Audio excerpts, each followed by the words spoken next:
I'm really delighted to welcome you to our spring celebration, open house for the MPH students. Today we had about 10 incoming students into the program. We're expecting between 20 and 25 students to join us in the fall. But I hope by now they're already impressed that those who came to visit have made up their mind to join us in the fall. We have a snippet of what we do every Monday, which is to have a seminar series. We have guest speakers from all over the country, sometimes from all over the world. And every other week we meet to discuss what they taught us in the previous week. I think it's a wonderful feature of the MPH program. And many times these are sponsored by faculty members who are doing research in the topic area or have gone out to actually interact with the speaker in their own country. And today's speaker is really my pleasure to meet him for the first time after we've had several months of email correspondence. And the interaction began last summer, I think, with one of our professors, Dr. Susan Abik, taking students to his institute in Costa Rica. Some of those students are here today. And today is also the National Public Health Week that we're kicking off a series of events that the Public Health Association is putting together for this week. So it is really my distinct pleasure to introduce Director Bernardo Aguirre Gonzalez, who directs the Foundation Neurotropica in Costa Rica. I don't speak Spanish. He and I started talking a little bit this morning about the role of foreign language in global health. And as it turns out, he knew all about my first name, Diogun. And it's one of those cultural things that you can never shake, and that if you have the excitement to travel around the world, you pick up certain cultural and language issues that will always be of use to you. But he's going to talk to us today about a topic that is very critical as the world changes, population grows, conservation issues become more important, and social and ethnic and economic disparities continue to be at the forefront of what we mean by healthcare. So in this particular case, he will discuss linking social and ecological determinants to public health, case studies of disparities in conservation and development in Costa Rica. Please join me in welcoming Bernardo to public health.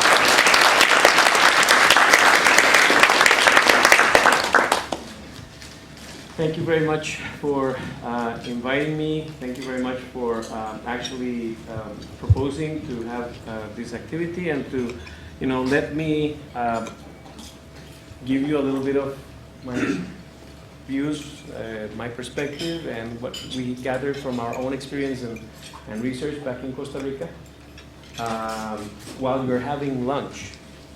I mean, that is quite a challenge, because I have to deal not only with keeping your attention up, but also beating the alkaline tide that is coming in, if you finish your sandwich while I'm talking.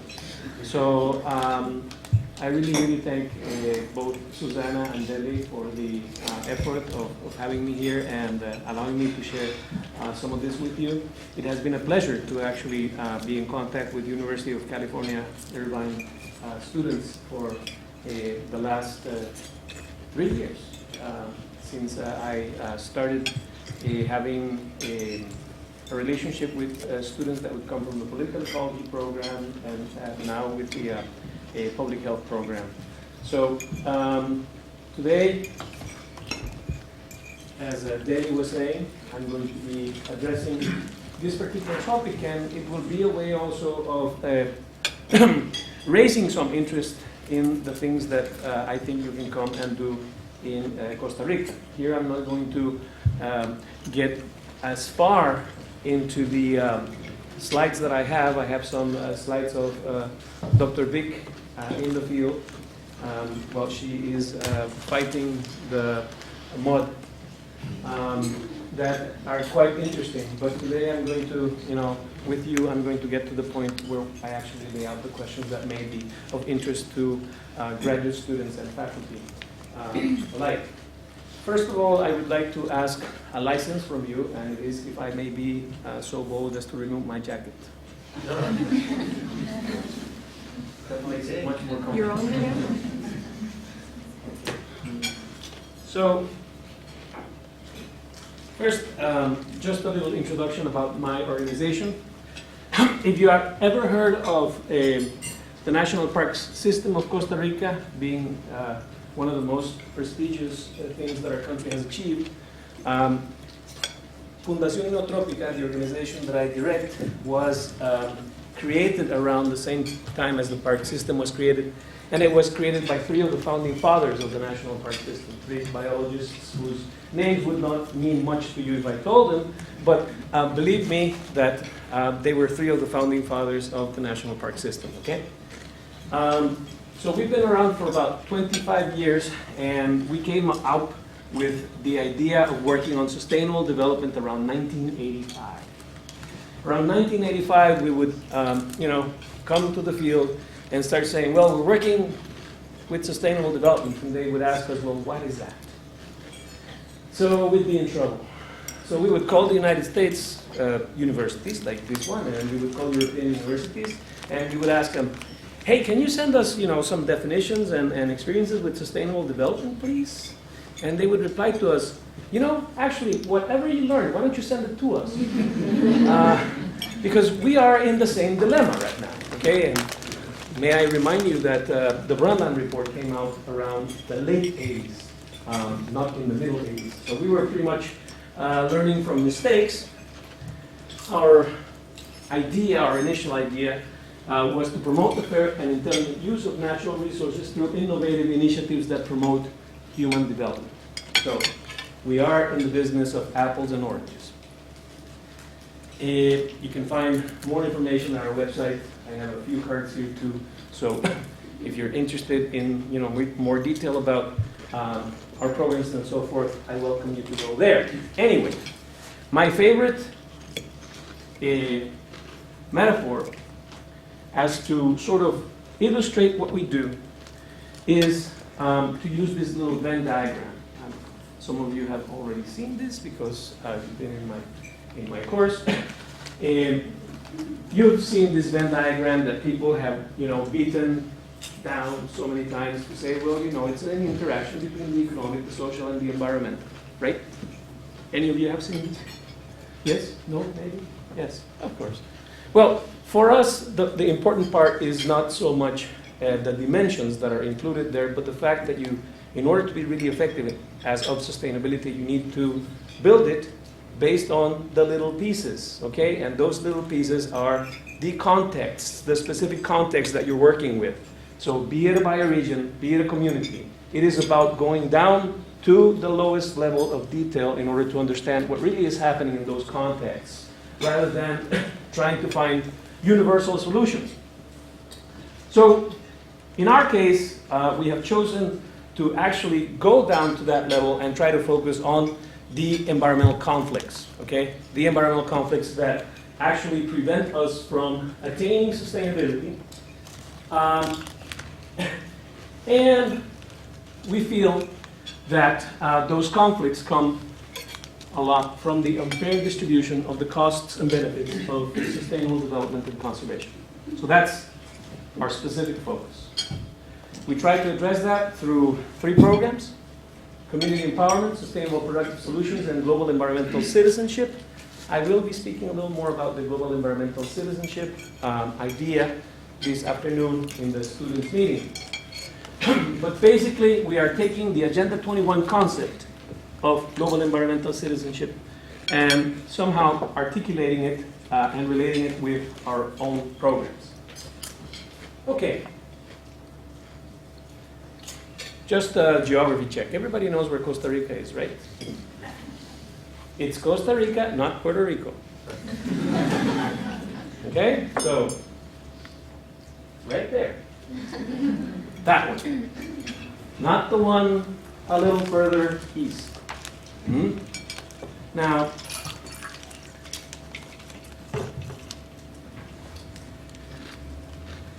this country had the crazy idea in the middle 90s to actually do something that is very daring. How many of you know what percentage of Costa Rica's land is in protected areas? Come on, that's part of the marketing pitch that everybody, gives you when you're going to Costa Rica, or even if you, call a travel agency. 87. No. How specific? 75%? No. 50. No.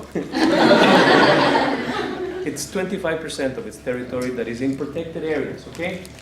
But since about 1996, we made a decision to actually divide the whole country into a network of conservation areas, okay? So how many do we have here? 1, 2, 3, 4, 5, 6, 7, 8, 9, 10, 11. 11 conservation areas. Now, in these conservation areas, Costa Rica set itself for the challenge to manage resources bioregionally, okay?